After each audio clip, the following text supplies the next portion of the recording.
true-life story.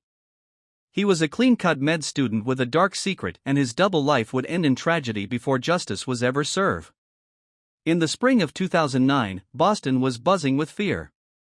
A mysterious predator was targeting women he found on Craigslist, posing as a client, luring them to hotels, then robbing or attacking them.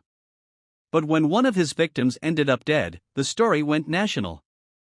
No one suspected that the so-called Craigslist killer would turn out to be a young, promising medical student named Philip Mark. Mark, 23, was engaged to his college sweetheart and finishing up his second year at Boston University's School of Medicine. He lived in a clean, upscale apartment. On paper, he was the kind of guy every parent wanted their daughter to marry: smart, charming, and going places. But behind that clean-cut image was a man with a dangerous obsession. Jaleesa Brisman, a 25-year-old aspiring model, advertised massage services on Craigslist. That night, she met with a client at the Marriott Copley Place Hotel in Boston. Security footage showed a tall, blonde man entering her room. Minutes later, guests heard a struggle. When hotel staff entered, they found Jaleesa shot 3 times and left for dead in the bathroom. Just days earlier, another woman had been robbed at gunpoint in a nearby hotel by a man answering her Craigslist ad. She survived. Descriptions from her and hotel security cameras led police to a chilling realization: the same man was behind both attacks. When they traced the IP address used to respond to the ads, it led them to Philip Mark.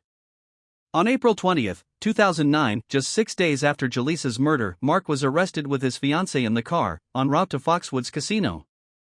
She was clueless. In his apartment, police found handcuffs, duct tape, a handgun, and ammunition, items that matched those used in the attacks. The media dubbed him the Craigslist Killer. His mugshot shocked the nation. The face of an all-American boy hiding a monster inside. Mark's fiancée, Megan McAllister, stood by him at first, calling the allegations ludicrous. But as the evidence mounted, she broke off the engagement. She later wrote to him in jail. "You had so much potential. We would have been so happy together. I never thought I'd be writing a goodbye letter like this." Mark was charged with first-degree murder, armed robbery, and kidnapping. But he never stood trial. On August 15, 2010, a little over a year after his arrest, Mark committed suicide in his jail cell. He used a makeshift blade to slash major arteries, stuffed toilet paper in his wounds to prevent clotting, and suffocated himself with a plastic bag. It was his 1-year wedding anniversary had the wedding happened. Why did a promising young doctor with everything going for him turn into a violent predator? Some say Mark lived a double life fueled by online gambling, sex addiction, and a thirst for control. But the truth died with him.